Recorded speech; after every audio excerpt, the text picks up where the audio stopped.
राजा अमरसेन अपने सिंहासन पर विराजमान थे। उन्होंने माली द्वारा लाए गए फूलों की डलरी से एक फूल निकाला और महकते हुए सेनापति रुद्रा से कहा, आपको पता है मंत्रीवर कि ऋतुराज बसंत का आगमन हो गया है। बाग और वन नवोदित पत्तों से आच्छादित हो गए हैं। जी महाराज, रुद्रा ने कहा। आम की टहनियों में मंजरियां भी सुशोभित हो रही हैं। रुद्रा ने आगे कहा, ऐसा रमणीय वातावरण हो और राजा शिकार न खेले, फिर तो एक राजा और क्या खेल सकता है। आपने मेरे मन की बात छीन ली सेनापति। मैं शिकार पर जाऊंगा, लेकिन महल में मधुलिका के जन्मदिन के उत्सव का क्या होगा? आप इसकी चिंता न करें राजन। आप शिकार से वापस आकर देखिएगा, सरोवर से शिवालय और शिवालय से राजमहल तक अपूर्व सुंदरता में सज धज कर अपनी अनुपम छवि बिखेर रहे होंगे। आप धन्य हैं सेनापति। आपके वचन ने मुझे आश्वस्त किया। शिकार के लिए मेरे अश्व को तैयार कर दी जाए। राजा अमरसेन ने मुकुट पहनी, बगल में कृपाण लटकाई और शिकार के लिए निकल पड़े। शिकार की खोज में अमरसेन आगे बढ़ते रहे। कब उनका घोड़ा घने जंगल में जा पहुंचा, इसका उन्हें एहसास तक न रहा। उसी समय एक भव्य प्रकाश पुंज प्रकट हुआ और उनके साथ चलने लगा। अभी राजा अमरसेन कुछ समझ पाते कि उस प्रकाश से आवाज आई, ये कैसा राजधर्म है राजन, जो किसी के जन्मदिन पर किसी की हत्या की जाए? क्या किसी निर्दोष के बहे खून से खुशियां मिल जाएंगी? लेकिन यह राजा और महाराजा का एक खेल है, इसे भुला पाना नामुमकिन है, महाराज ने कहा। उस प्रकाश पुंज ने कहा, तुम हठधर्मी हो। क्षणिक भव्य प्रकाश विलुप्त हो गया था। असमंजस की स्थिति में राजा अमरसेन घोड़े की लगाम थामे रहे। घोड़ा दौड़ते रहा। घने जंगल की राह भूली तो वे एक विशाल जलाशय पर आ पहुंचे। वहां देवकन्याएं थीं। देवकन्याओं को देख राजा ने कहा, मैं राह भूला एक पथिक हूँ। आज मेरी पुत्री का जन्मदिन है।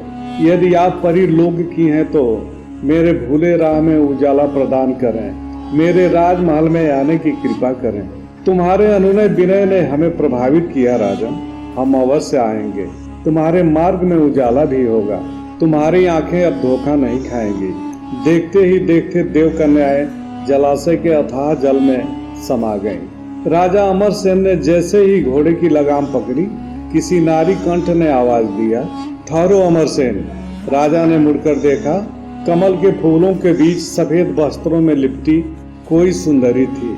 वह कह रही थी, तुमने हमारी अनदेखी कर हमें आहत किया है। जिस पुत्री के जन्मदिन पर तुम खुशी से पागल हो रहा है, वह मरेगी और जरूर मरेगी। 5 वर्ष की उम्र में उसे सांप काटेगा, तू भी न बचेगा।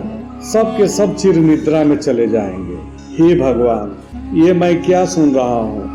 कोई तो बताए कि हमें किस अपराध की सजा देने की बात हो रही है। क्या मैं अपराधी हूँ?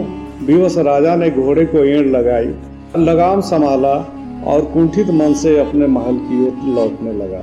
चले थे शिकार करने और शिकार होकर लौटे। ये कैसा राजधर्म है राजयोगी? मानो राजा अमरसेन का अंतर्मन कराने लगा था। मस्तिष्क में द्वंद्व की आंधियां जैसी चलने लगी थी। उदास मन से राजा अमरसेन महल के गेट पर आए तो सेनापति ने उन्हें संभाल लिया।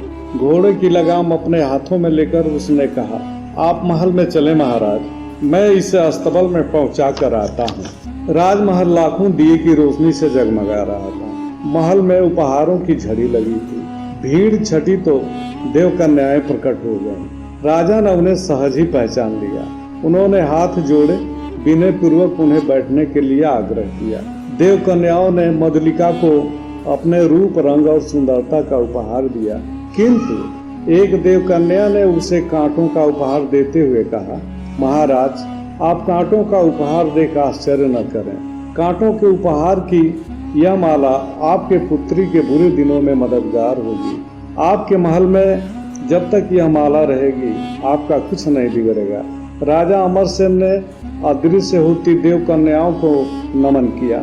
फिर भी मन की आशंकाएं ज्यों की त्यों बनी रही। विकल मन बेचैन था। इस बार वे अकेले ही शिवालय पहुंच गए। भगवान भोलेनाथ के चरणों में मुकुट उतार कर रख दिया और बोले, हे देवों के देव महादेव, मेरी पुत्री की रक्षा करें महादेव, अपने गले के विषधर से उसे बचाएं। हे महाकाल, एक आहत पिता के असहाय आत्मा की यही पुकार है। मधुलिका जब 4 वर्ष की हुई तो राजा ने उस पर दासियों के पहरे बिठा दिए।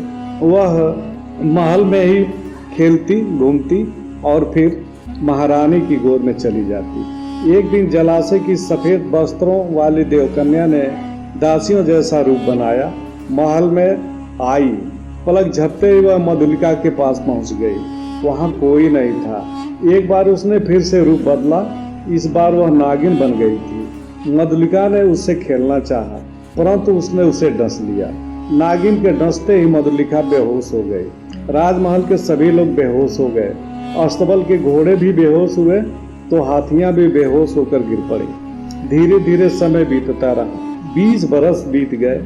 एक दिन एक राजकुमार ने अपने राजपुरोहित से कहा, सुबह का यदि देखा हुआ सपना सच होता है तो मेरे देखे गए सपने भी सच होंगे।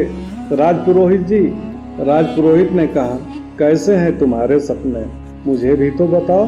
राजकुमार ने कहा, गुरुदेव, समीप ही कोई राजमहल है, वहाँ के सभी लोग चिर निद्रा में हैं, यहाँ तक कि एक राजकुमारी भी सो रही है। लेकिन गुरुदेव, राजकुमारी के शयन कक्ष में एक कांटों का हार जगमगा रहा है। राजपुरोहित ने कहा, वही तो सबके प्राणों का आधार है राजकुमार। अगले दिन राजकुमार महल की खोज में निकल गया। तलवार से ऊंची ऊंची झाड़ियों को काटते हुए आखिर वह राजमहल तक पहुंच ही गया।